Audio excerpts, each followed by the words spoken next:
up with Boyd, who's going to lead the line as an out-and-out centre forward, as will Stephen Naismith, who's playing just off the front tonight. In the absence of Mark De Vries, you'd have to say that Hearts don't have the option tonight of going back to front, of being direct. They're going to have to build the game, and I think central to that will be Paul Hartley, who's more than happy and has the technique to go back deep and take it off his two central defenders and try and build the game. I think Gary McDonald will try and do something about that. Certainly going to miss De Vries if they want to play it long, but they have two natural outballs down either side tonight with the two Lithuanians that Ian just mentioned, Česnauskas and Mikalunas. David Lilley at the head of the queue there is wearing the captain's armband tonight because Gary Locke, former Hearts hero, injured himself in training. A league encounter was sandwiched between the two cup clashes. Hearts thrashed Kilmarnock on Saturday 3-0, and it could have been more, but that was at Tynecastle. This is at Rugby Park. This is the Scottish Cup. This is different. Two sets of players have to come through one of the tightest tunnels you'll find in football. Hearts make their way up from that corridor, along with John Robottom, the referee.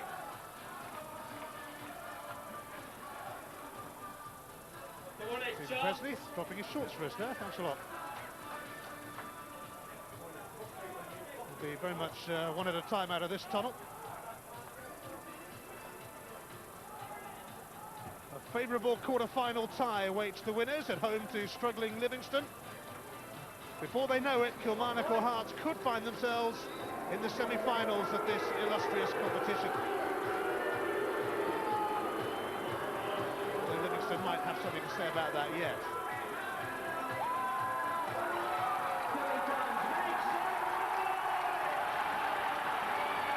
Kilmarnock haven't beaten Hearts yet this season. In their 5 previous meetings, they'll be hoping tonight's the night at Rugby Park.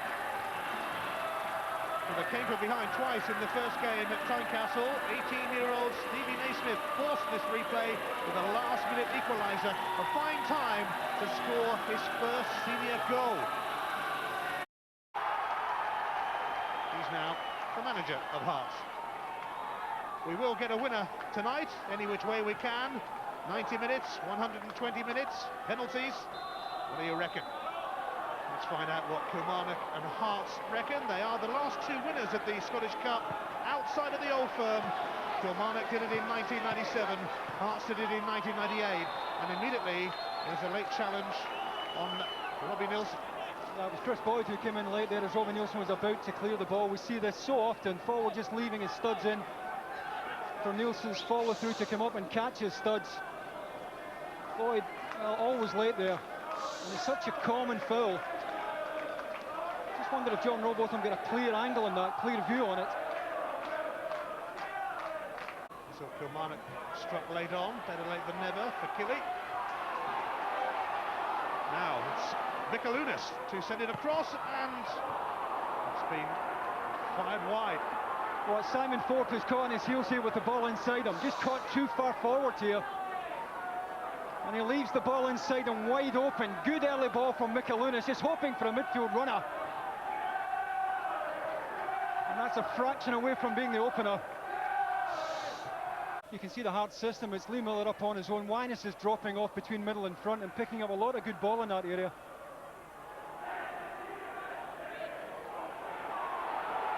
Well, Lee Wallace is being allowed to go a long, long way here. And he's gone for the 1-2. He's in to fire Hearts into an early lead. Kilmarnock will be kicking themselves that they just let him go, but it's a very special moment for 17-year-old Lee Wallace. Well, it's a terrific goal from young Wallace, but Jim Jeffries will be absolutely raging here. He's off his midfield player. Look at Ford. Ford doesn't tuck in. Fontaine can't get across. And for me, I think Alan Combe makes up his mind for him. I think Alan Combe, if he stays up, makes it a lot more difficult. He's on his backside by the time the ball passes him.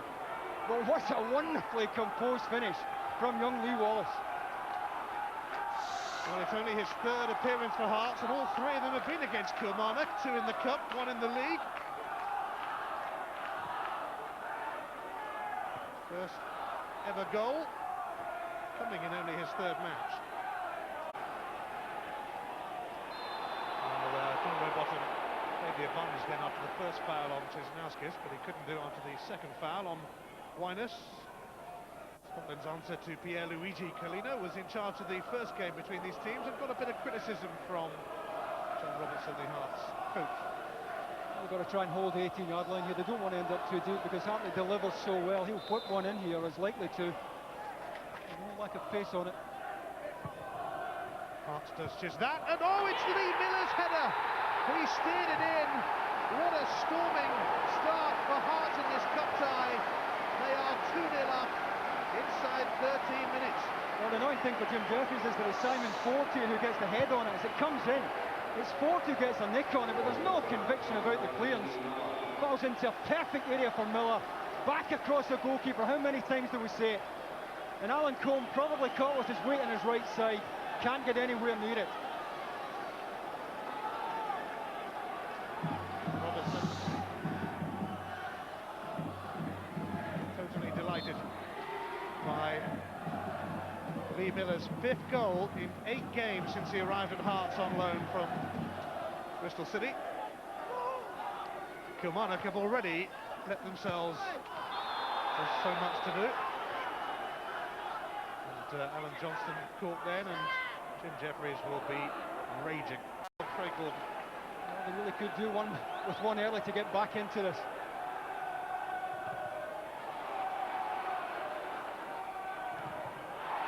Naismith, he's got Boyd waiting for the centre. They could get straight back in it, except that Chris Boyd has smashed it into the side netting. Well, to be fair to Chris Boyd, I think it's a difficult one. He's already outside the front post by the time the ball comes in. He's made his run. He doesn't really have an angle that favours him here. He probably realised he's going to be challenged here by Stephen Presley. Has to take it early. And it's a difficult skill to get that on target.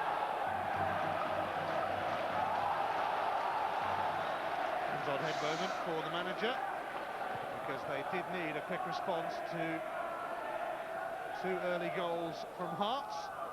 Now maybe something to give the Kilmarnock fans encouragement. I had to do it earlier. He had Alan Johnston, he had Naismith, he had Boyd, and he just didn't lift the head. Johnston seeks out Boyd. It's not bad, that, but it's wide. No real power on it. He's not really coming on to this. He's half turned his side on when he makes the contact. There's no real power in it. Gordon's certainly got the front post covered. More frustration for Jim Jeffries, who won the Scottish Cup when he was Hearts manager and who played. He goes beyond his strikers. The keeper can't come out. He should have pulled the trigger, Hartley. He's had a wonderful season. He should have pulled the trigger. But you have to be fair. They got back. I think it was Lilley that got back and got the tackle. Good defending in the end, but it was lovely passing movement. Let's get to the second half and join Davey and Ian.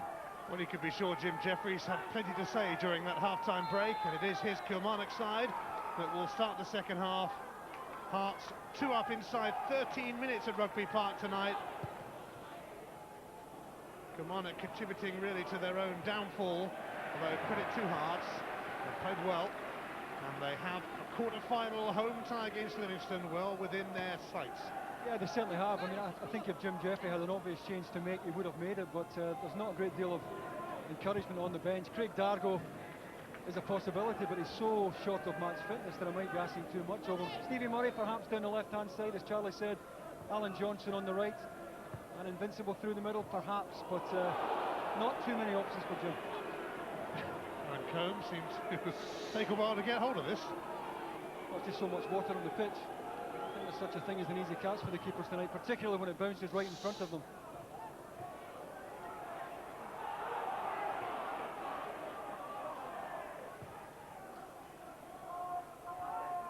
Invincibile. Leven. Here's Gary Hay. Straight into the arms of Craig Gordon. That's a miss. It's a pity. They needed a better ball in, and they had loaded up the back post area. That's the one thing they have lacked, real width. Consider what John Robertson is getting from his 2 wide players. There's no contest. Here's McDonald though, and he's got Invincibile to his right, but it's a tame effort at goal. Well, I don't think you want to pass it when you get into that area. He certainly smothered the shot. It's a poor effort. But when he gets into that area, goal side of the Hearts midfield, he's got to take that on. Fontaine. Presley. Hearts have had a good 2005 so far. They've not lost a game inside 90 minutes, in fact. Their only defeat since the turn of the year was after extra time to Motherwell in League Cup semi-final. So they missed out on a place in the final of that competition, but they are all set to progress in this competition unless Kilmarnock can find some serious inspiration. Of course, the next goal will be so telling. 2-0 can be a dodgy lead to have.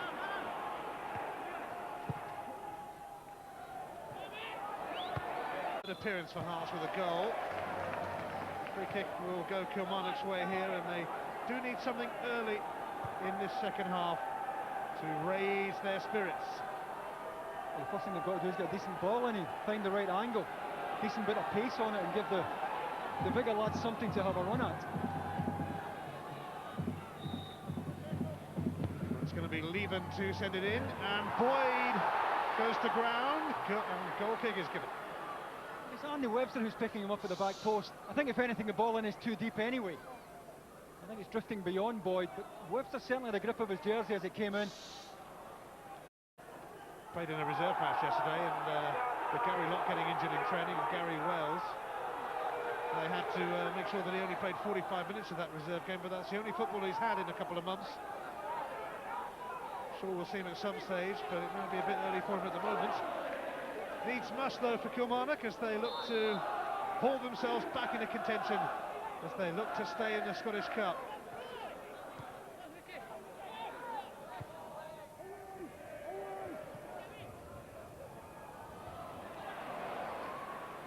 Mikalunas. Oh, he sends it across here for Česnauskis. It's 3-0, and Davidas Česnauskis has scored on his debut, and Hearts are in a hurry to reach the quarter-finals. The two players that sum up the difference between the sides tonight, in real cutting edge down either side for Hearts tonight. Miller did well, good control. Mikalunas across the face of goal, and Česnauskis, who's drifted in from the left-hand side as he's done most of the evening. When the play's on this side, he's been attacking that front post. Good first touch, and although it comes off Combe's right foot, it's not enough. You'd have to be a real optimist now to see any way back at all for Killie.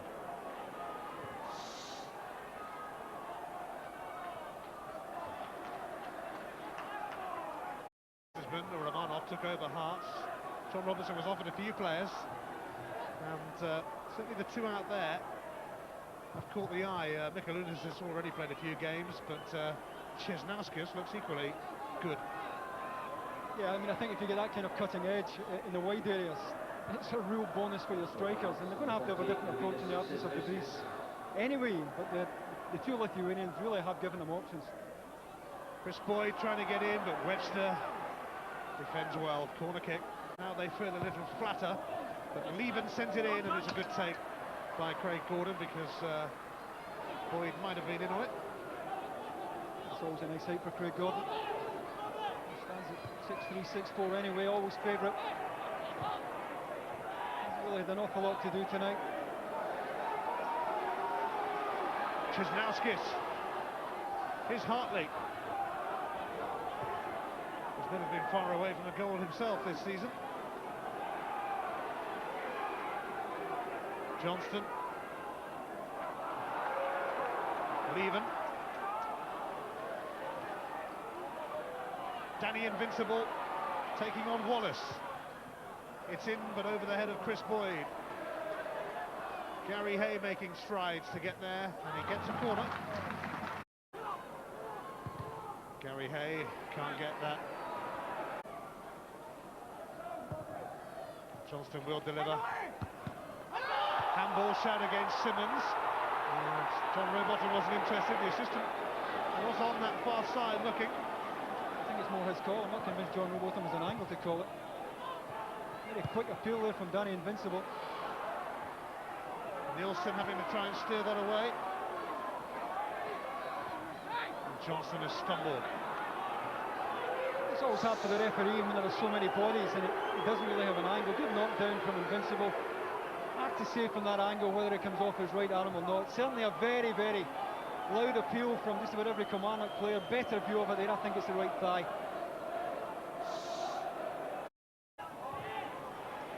It's not great from Hay. But Invincibile helps win it back. Now Murray. Given the brush off by Simmons. That's a clumsy one. I think Stephen Murray's looking for a booking here, but John Robotham, a very good angle. I think Simmons is fortunate he's not yellow carded. Well, it's very fortunate because he's already on a yellow. He'd have been off.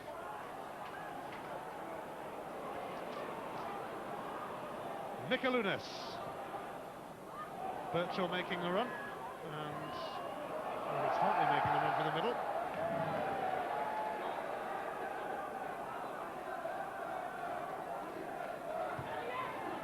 Ten minutes to go, roundabouts. Gary Hay.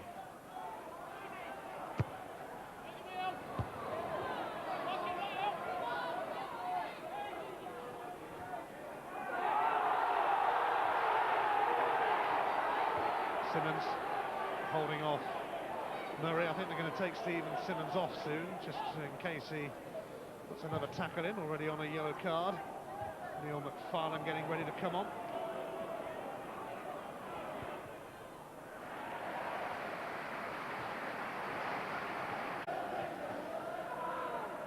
Hey.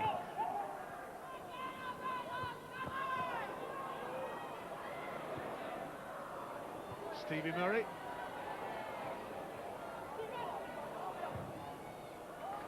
Corner. Tonight, poor turnout. Gary Hay delivers. Simon Ford. He's being pressed. It's on the half volley. It's not been a night that Simon Ford will want to remember.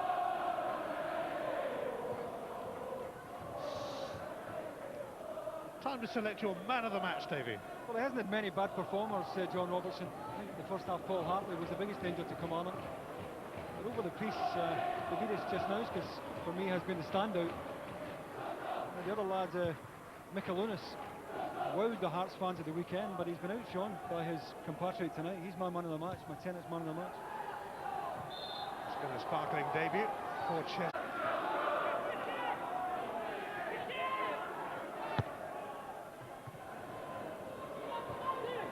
Murray. Here's Ford. Now Johnston. Leven. McDonald.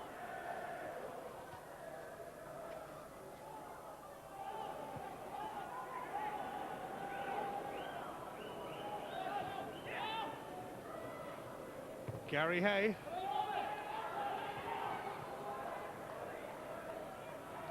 Only lost one out of their last 11 games now, and that was in extra time to Motherwell in the League Cup semi.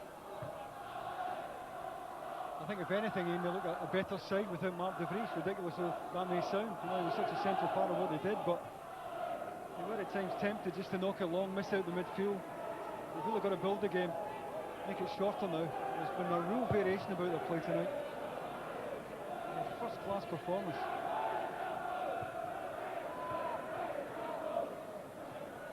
McFarlane now for Wallace.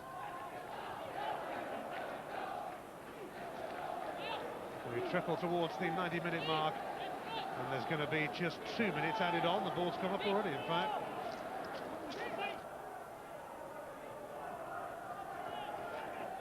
Kilmarnock merely waiting to be put out of their misery, which has been fairly considerable.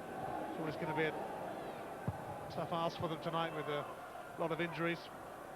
But Hearts took an early grip on the game, and they never really looked like they were going to let go of that grip. And unfortunately, we have a fan on the pitch at the moment. So there'll be a slight delay whilst the stewards deal with him. Not that the stewards are moving particularly quickly at the moment.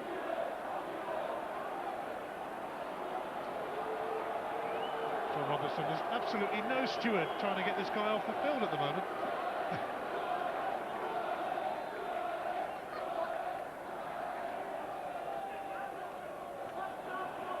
Gone off of his own accord now.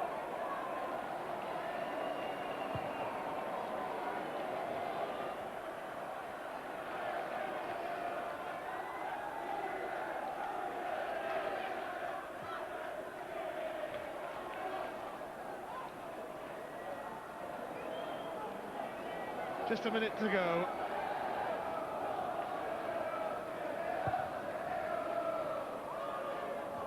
On by Invincibile, away by Nilsson.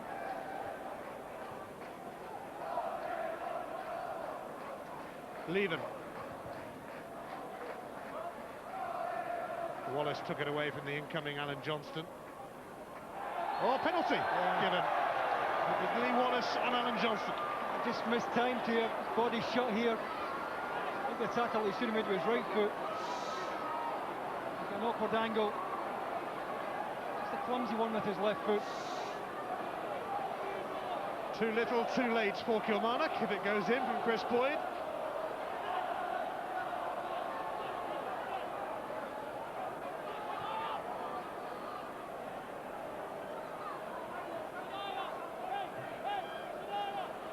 If only it could have happened earlier for Kilmarnock. It's Chris Boyd. It's a full penalty. They do have something to show for tonight, but they are heading out of the Scottish Cup all the same, and in fact that's it. That's the last kick. Kilmarnock get one back, but Hearts thoroughly deserving a quarter-final home tie with Livingston, where John Robertson once worked. They were good tonight. Kilmarnock's injuries caught up with them. Referee row bottom, you can see his right foot gets tangled behind his heel, Johnston's right foot that is, and referee token gesture. Boyd, who didn't have a very good game, I thought he didn't control himself tonight. He got too aggressive at the start, didn't influence himself in the game, and that was only consolation. And Jim, what's your mood after that? Well, we got off to the worst possible start, didn't we? We started the game very well, and disappointed with the first goal. Let the boy run for 60 yards without a challenge, and again played a 1-2, I think, with a striker who's not marked, and it was a bad goal to lose. I thought the second one was a wee bit unlucky because it's ricocheted from our player on straight onto the head of theirs, and he didn't know much about it, and it's ended up in the back of the net. But in 10 minutes, 2-0 down against a team like Hearts, it was never going to be easy. I couldn't really fault my team for effort and application, but I thought on the night we were beat with the better side. You complained on Saturday when Hearts beat you at Tynecastle in the league that your players stood off the Hearts players far too often, and yet that happened again at the first goal tonight. I mean, how disappointing is it for a manager when that happens after you've told them to do the opposite? Yeah, well, he's run through in a channel from left back when one of the players who, you know, at the team talk, we tell them that where he should be, and for some reason he takes it, you know, lack of concentration, he's away on the other side of the park, and he's allowed the space, and but he should have been tackled before that, and he should have been at least, you know, tracked. The runner should have been tracked, and we should have tackled them. But it wasn't, you know, it was an easy and a soft goal to lose, and you can't give goals away like that that easy, because that's one thing about Hearts. They make it very difficult for you to score because they're well organised in defence, and so disappointed with the goals. Not the lack of effort, just the manner in which we lost the goals, and really if you give goals away like that, then you're not going to win too many games. Jim, thanks for your time.